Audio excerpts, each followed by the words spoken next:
Olá galera, tudo bem com vocês? Então, para essa semana eu deixei como proposta de atividade uma análise pessoal de uma obra de arte que vocês têm que fazer para mim. Então, aí vocês podem me perguntar como fazer esta análise.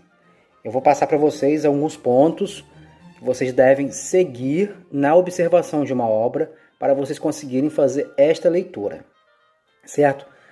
Fazer a leitura de uma obra de arte é como se você estivesse lendo um livro, lendo um texto de um livro e que você estivesse a interpretar. É a mesma coisa.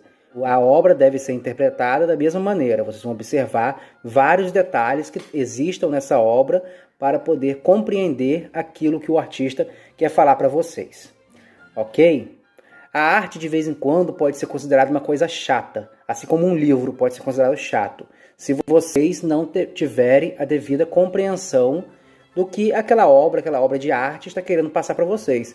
Assim como acontece com um livro. Se vocês não tiverem uma atenção especial ao livro e não conseguirem interpretar, vocês não vão gostar. Isso acontece com a arte da mesma maneira, certo? E o importante de se iniciar uma leitura de uma obra é você descobrindo qual a legenda dela, qual a ficha técnica. Ou seja, nessa ficha técnica vai ter lá o nome da obra, ou seja, o título que o autor deu para essa obra de arte, o ano, que é uma coisa importantíssima para se entender o contexto que aquela obra está inserida, certo? O nome do artista é outra coisa também super relevante para se compreender isso, essa questão. E a técnica. Vocês têm que descobrirem qual a técnica, ou seja, tem obras que podem ser feitas a óleo sobre tela, têmpera sobre madeira, e tem uma infinidade, aquarela, uma infinidade de técnicas que podem ser utilizadas na pintura ou na escultura, aquilo que o artista for fazer como arte visual, artes plásticas, certo? E outra coisa importantíssima é você tentar entender o significado, ou seja, o que o artista quer dizer através daquela obra, o que o artista quer passar. Vocês têm que tentar compreender o significado. Não adianta chegar lá e olhar, essa obra é feia ou bonita. Não é essa a questão. Tem que entender o significado para compreender o que o artista quis trazer à tona fazendo aquela obra de arte. Outra coisa importantíssima são as características. Ou seja, quando eu falo características, eu me refiro às características estilísticas. Ou seja, aquilo que o artista usou, como a roupagem dos personagens, se tiverem, a questão arquitetônica no fundo, o que tem de fundo, de perspectiva, como estão as árvores estão localizadas na obra, e vários elementos que compõem. Então essas são as características. Outra coisa importantíssima é a sensação que uma obra pode te despertar ao você observar essa obra. Às vezes tem obra de arte que você vai conseguir ter felicidade ao observá-la.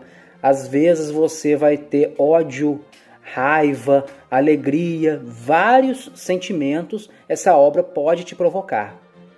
E através desses sentimentos você começa a compreender o que essa obra quer te passar, o que ela está querendo te dizer. Outra coisa super importante é o contexto histórico em que esta obra está inserida.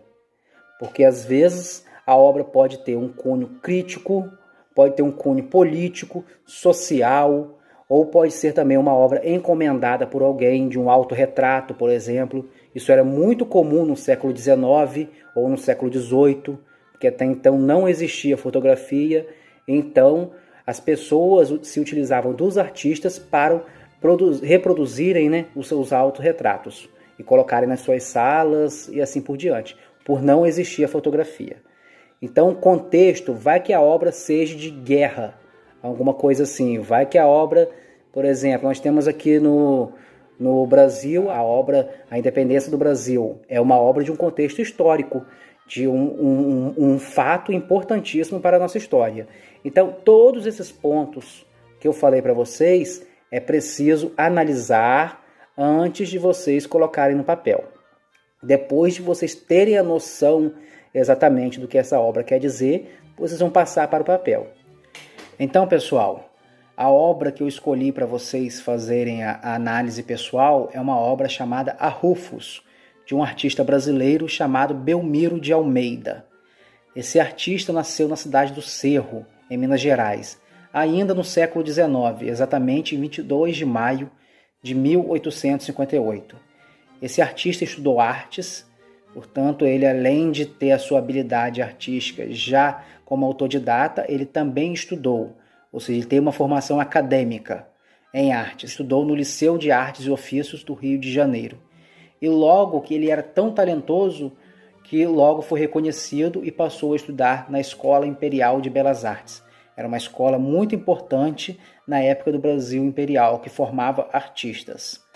Ele viajou para a Europa e lá conheceu vários artistas de renome e também fez várias exposições pelo continente europeu.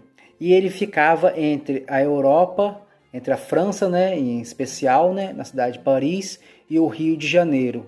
E aqui no Rio de Janeiro, no Brasil, ele resolve desenvolver a sua área da caricatura. Então ele passa a desenvolver caricatura para jornais aqui do Brasil.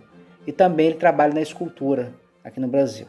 Ele falece em Paris, no ano de 1935. Ele é um artista muito importante para a história do nosso Brasil, em especial nesse período aí do século XIX. Sendo assim, pessoal, eu vou pedir para vocês fazerem esta análise, como eu já falei no início, e esta análise deve ser uma análise bem feita. Então não deixem de fazer, façam com atenção, observem bem a obra. Eu também já deixei para vocês disponibilizado a foto da obra na nossa plataforma digital, e também a nossa entrega vai ser na segunda-feira até a meia-noite. É o prazo de vocês. Não deixem de fazer, porque vale ponto, como já é as nossas atividades de costume, assim acontecem. Outra coisa importante é que essa análise tenha no mínimo 5 linhas, que já é o suficiente para vocês passarem o que vocês estão percebendo, observando na obra de arte proposta. Tá certo?